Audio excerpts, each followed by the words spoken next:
detik-detik manusia paling rendah melintasi jembatan Sirat dan kemudian ia masuk surga. Adapun yang paling rendah yaitu orang-orang yang telah mencampur adukan urusan dunia. Ia merangkak-rangkak melintasi Sirat menggunakan wajahnya dan kedua tangannya serta kakinya. Kemudian apabila salah satu tangannya terlepas dari pegangan, ia ganti dengan tangan yang lainnya. Saat salah satu kakinya jatuh, ia pun bergantungan dengan kaki yang lain lagi. Bagian kanan dan kirinya tersentuh api neraka, demikian seterusnya hingga ia pun selamat.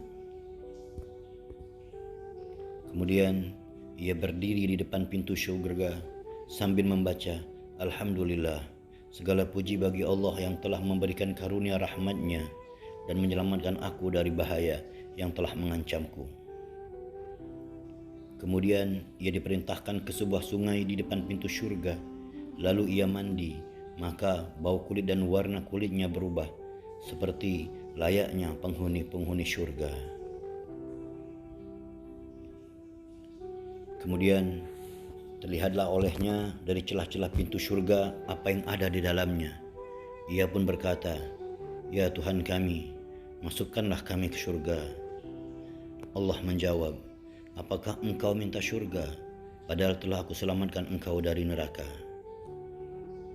Kemudian ia pun menjawab, Ya Tuhan kami, jadikanlah penutup atau penghalang di antara kami dan neraka-Mu, agar kami tidak mendengar suaranya lagi.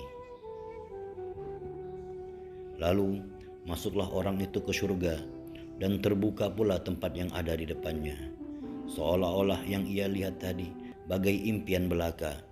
Disebabkan hal itu ia pun berkata, Ya Tuhan, berikanlah tempat itu kepada kami. Allah menjawab, mungkin saja setelah aku berikan tempat itu kepadamu, engkau masih minta yang lain lagi. Ia pun menjawab, Tidak, demi kemuliaan-Mu, kami tidak minta yang lain lagi, dan tempat manakah yang lebih indah daripada ini? Akhirnya dilaksanakan pula permintaannya yang kedua kalinya. Setelah ditempatinya, terbuka lagi di depannya tempat yang lain lagi, yang lebih indah, seolah-olah kejadian tadi bagai impian belaka. Maka ia pun berkata lagi, Ya Tuhan kami, berikanlah tempat itu kepada kami. Jawab Allah, mungkin saja setelah aku berikan kepadamu, engkau masih minta yang lain lagi. Mereka menjawab, Tidak, demi kemuliaan Tuhanku, manakah tempat yang paling indah? Maka diberikan lagi kepadanya tempat itu.